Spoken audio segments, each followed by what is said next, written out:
Hello दोस्तों, नमस्कार। स्वागत है एक और नए वीडियो में। आज हम लग्जमबर्ग का जो भी डाउट्स है वो क्लियर करने वाले हैं। मेरा कई व्यूअर्स का पूछना था कि क्या लग्जमबर्ग में लाखों करोड़ों का सैलरी मिलता है, क्या लग्जमबर्ग में जॉब मिल सकता है, क्या वहां का वीजा मिलेगा, अगर मिलेगा तो कौन कौन सा जॉब्स का वीजा मिलता है, कौन सा जॉब आसानी से मिलता है। तो आज मैं सारे जॉब्स को दो कैटेगरी में डिवाइड किया हुआ हूं, एक हाई पेड सैलरी, एक लो पेड सैलरी। अगर आप हाई पेड सैलरी में जाते हैं तो कौन सा प्रोफेशन यानी कौन सा जॉब वाले जा सकते हैं, अगर आप लो सैलरी में जाते हैं तो कौन सा जॉब और कौन सा सैलरी आपको मिल सकता है, टैक्सेस कितना लगता है, अगर आप वहां जाते हैं तो आपका एक्सपेंसेस कितना होता है जाने के लिए और वहां रहने के लिए, अगर आप महीने का खर्चा बताएं आपका कॉस्ट ऑफ लिविंग कितना होगा, इसके बारे में आज मैं चर्चा करूंगा। और अगर आप एक जॉब सीकर हैं, लाखों करोड़ों में कमाना चाहते हैं, लग्जमबर्ग जाके अगर आप लाइफ बनाना चाहते हैं तो आज का इस वीडियो में आखिर तक बने रहना है। वीडियो में आखिर तक बने रहेंगे तभी आपको समझ में आएगा, अन्यथा आपका डाउट्स बढ़ते ही जाएंगे, कभी क्लियर नहीं होंगे। अगर आप पूरा वीडियो देखते हैं तो कहीं ना कहीं आपका जो डाउट्स, जो दुविधा, जो क्वेश्चंस है वो क्लियर हो सकता है दोस्तों। तो करना क्या है, बस वीडियो में आखिर तक बने रहना है। वीडियो अच्छा लगे तो वीडियो को लाइक, कमेंट और अपने दोस्तों को शेयर करना बिल्कुल ना भूलें। शुरू करते हैं। आप में से कई लोगों का क्वेश्चन था, क्या सचमुच लग्जमबर्ग में 5,000 6,000 यूरो पर मंथ सैलरी मिलता है? जी हाँ, मिलता है, उससे ज्यादा भी मिलता है। मैं आपको पर एनम को बताऊंगा। आप क्या करना, वीडियो देखने के बाद उसे डिवाइड कर लेना और कैलकुलेशंस कर लेना। आपको पता ही होगा लग्जमबर्ग एक फाइनेंशियल हब है दोस्तों।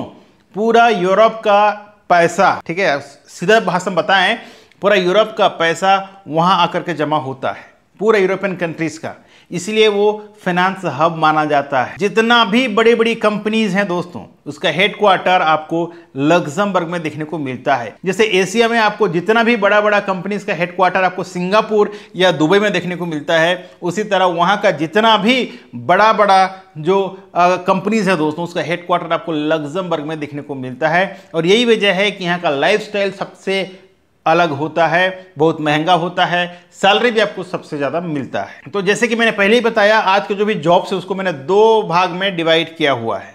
पहले हाई पेड सैलरी, तो पहले हाई पेड के बारे में जानते हैं। अगर आप एक डॉक्टर हैं या फिर अगर आप एक सर्जन हैं, एमएस हैं, तो दोस्तों आपका सैलरी स्टार्ट होता है लगभग 1,50,000 से लेकर के 1,75,000 यूरो पर एनम होता है। अगर आप एज ए लॉयर जाते हैं, लीगल एडवाइजर जाते हैं, तो आपका सैलरी शुरुआत होता है 1,30,000 यूरो से लेकर के 1,70,000 यूरो सैलरी होता है दोस्तों। अगर आप एज ए आईटी प्रोफेशनल जाते हैं तो आपका सैलरी लगभग 1,20,000 से लेकर के 1,30,000 यूरो पर एनम होता है। अगर आप बैंकर हैं, बैंकिंग सेक्टर में काम करते हैं, मैंने पहले ही कहा कि फाइनेंशियल हब है, तो यहाँ बैंकिंग वालों का बहुत ज़्यादा डिमांड रहता है, बशर्ते आपके पास अच्छा एक्सपीरियंस और अच्छा एजुकेशन होना चाहिए। यहाँ पर सैलरी ऑफर किया जाता है 1,20,000 यूरो से लेकर के 1,60,000 यूरो पर ईयर। अगर आप फिनांस सेक्टर में काम करते हैं, अकाउंटेंसी में काम करते हैं, तो दोस्तों आपका सैलरी यहां पर शुरू होता है 1,30,000 यूरो से लेकर के 1,50,000 यूरो पर एनम। अगर आप हॉस्पिटल में काम करते हैं एज ए फार्मासिस्ट, नर्सेस, तो आपका जो सैलरी है लगभग 1,20,000 यूरो से लेकर के 1,70,000 यूरो पर एनम होता है। अगर आप कंस्ट्रक्शन लाइन से बिलोंग करते हैं, अगर आप सिविल इंजीनियर हैं दोस्तों, अगर आप सिविल इंजीनियरिंग का काम किए हैं तो आपका सैलरी यहां शुरू होता है 1,30,000 से लेकर के 1,80,000 यूरो पर एनम। अगर आप सॉफ्टवेयर इंजीनियर हैं या हार्डवेयर इंजीनियर हैं तो आपका सैलरी आप कमा सकते हैं 1,10,000 यूरो से लेकर के 1,60,000 यूरो पर एनम। तो ये सारा जॉब मैंने जो बताया दोस्तों, ये high paid salary, high professional जो होते हैं उनका सैलरी है। अगर आप लो पेड सैलरी में जाना चाहते हैं तो बहुत सारे जॉब के बारे में बताने वाला हूं। अगर आपका जॉब उसमें मैचिंग करता है तो आप जॉब के लिए अप्लाई कर सकते हैं। साथ ही साथ मैं कुछ कंपनीज का नाम बताऊंगा जिस कंपनी में आप जॉब अप्लाई कर सकते हैं डायरेक्टली, ठीक है। उससे पहले जान जाते हैं कि ऐसा कौन कौन सा प्रोफेशन है जिसका सैलरी लो आता है। लो मतलब कितना आता है, आपको कैलकुलेशंस कर लेना है। अगर आप जाते हैं as a kitchen helper, kitchen helper का सैलरी यहां पर 30,000 यूरो से लेकर के 32,000 यूरो का सैलरी होता है दोस्तों। अगर आप वेटर जाते हैं F&B अटेंडेंट काम करते हैं, कोई होटल रेस्टोरेंट्स में, तो आपका सैलरी लगभग 30,000 यूरो से लेकर के 32,000 यूरो का सैलरी होता है। अगर आप एज ए बारटेंडर जाते हैं तो आपका सैलरी स्टार्ट होता है 35,000 यूरो से लेकर के 40,000 यूरो पर एनम। मैं जो भी सैलरी बता रहा हूं सालाना के बारे में बता रहा हूं, महीने का नहीं बता रहा हूं, आपको कैलकुलेशंस कर लेना है। अगर आप एज ए कैशियर जाते हैं कोई भी रेस्टोरेंट से होटल में, तो आपका सैलरी स्टार्ट होता है दोस्तों 36,000 यूरो से लेकर के 46,000 यूरो पर ईयर।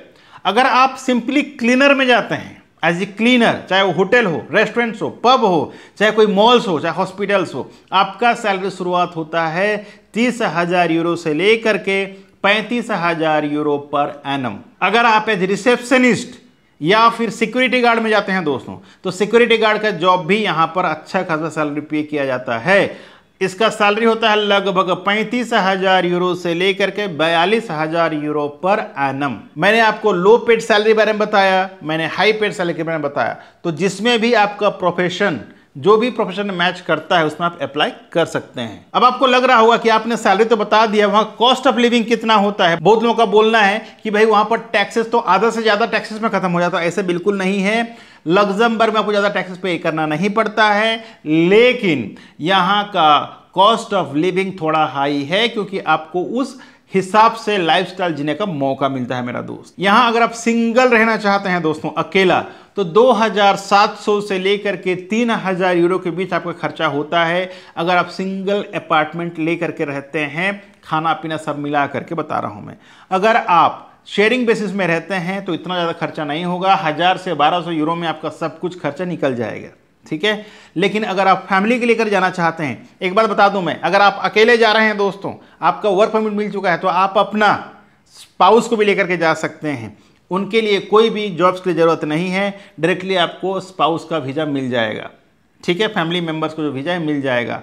अगर आप वहाँ फैमिली मेंबर लेकर के जाते हैं, अगर आप 4 लोग हैं, तो कम से कम 2,500 यूरो से लेकर के 3,000 यूरो के बीच खर्चा होता है, ठीक है। ये फैमिली के लिए हो गया, मैंने सिंगल का बता दिया। लेकिन एक बात आपको ध्यान रखना है, अगर आप होटेलियर हैं तो आपको एकोमोडेशंस के लिए खर्चा करने की जरूरत नहीं है, क्योंकि होटल जो है आपको एकोमोडेशन फ्री मुहैया कराती है। आपको खाना भी ऑन ड्यूटी मिलता है, ऑफ ड्यूटी में आपको खुद से खाना पड़ता है। तो लगभग 300 से 400 यूरो अगर आप खर्च करते हैं तो आपको बेमिसाल खाना, स्वादिष्ट खाना मिल सकता है। लग्जमबर्ग की बात करें तो लग्जमबर्ग में सबसे जो डिमांडेड जॉब है, कौन कौन सा सेक्टर में है वो मैं बता देता हूं। जैसे कि आईटी सेक्टर में है, बहुत ज़्यादा है, फिनांस में बहुत ज़्यादा है, लीगल्स में बहुत ज़्यादा है, हॉस्पिटैलिटी में बहुत ज़्यादा है, कंस्ट्रक्शन से बहुत ज़्यादा है। तो ये जो 5 सेक्टर है दोस्तों, इस 5 सेक्टर में बहुत ज़्यादा जॉब्स का डिमांड रहता है। अगर इस 5 सेक्टर से आप बिलोंग करते हैं, और मैंने जो पहले प्रोफेशन बताया किसमें ज़्यादा और किसमें कम सैलरी मिलता है, उस प्रोफेशन से अगर आप बिलोंग करते हैं तो आप लग्जमबर्ग में जो अप्लाई कर सकते हैं। लग्जमबर्ग में जो अप्लाई करने का 2 तरीका है, एक है ऑनलाइन और एक है ऑफलाइन। ऑनलाइन का मतलब होता है, मैं अभी आपको कुछ कंपनीज बताऊंगा जिस कंपनी में डायरेक्टली अप्लाई करना है, वो ऑनलाइन हो गया, जिसमें आपको फ्री में वीजा मिल सकता है, बाकी आपको खर्च करना पड़ेगा। बहुत लोगों का क्वेश्चन था ना, क्या हमें लग्जमबर्ग का फ्री वीजा मिलेगा? तो बिल्कुल मिलेगा अगर आप ऑनलाइन अप्लाई करते हैं। अगर आप ऑफलाइन अप्लाई करते हैं तो आपको खर्च करना पड़ेगा। जाने के लिए लगभग खर्च होता है दोस्तों 7 से 8 लाख और समटाइम 10 लाख रुपए लग्जमबर्ग के लिए आपको खर्च करना होता है, तभी जाके आपको लग्जमबर्ग का वीजा मिलता है। अब मैं जो वीजा के बारे में बता रहा हूं, ये वर्क परमिट वीजा है दोस्तों, डी कैटेगरी वीजा है। अगर आपके पास ब्लू कार्ड है तो आप कोई भी यूरोपियन कंट्री में काम कर सकते हैं, नो डाउट। अगर आपके पास वर्क परमिट है तो आप एक ही कंट्री में काम कर सकते हैं, बट आप सभी कंट्री में घूम सकते हैं। और जो तीसरा वीजा एक बनता है दोस्तों, वो है इंट्रा कंपनी ट्रांसफर, ICT। अगर आप कुछ कंपनी में काम कर रहे हैं तो आपको वहां पर इंटरनल ट्रांसफर मिलता है, तो आप जाकर काम कर सकते हैं। तो ये था details about Luxembourg work visa. अगर आज का हमारा वीडियो आपको अच्छा लगा हो तो वीडियो को लाइक, कमेंट, शेयर जरूर करें। मैं अशोक कुमार साहू करियर कोच आपसे विदा लेता हूं आज के इस वीडियो से। मिलते हैं इसी तरह का एक और नए वीडियो में नए टॉपिक के साथ। तब तक के लिए आप रखें अपना ख्याल और मुझे दे इजाजत। Thank you so much. जय हिंद, जय भारत।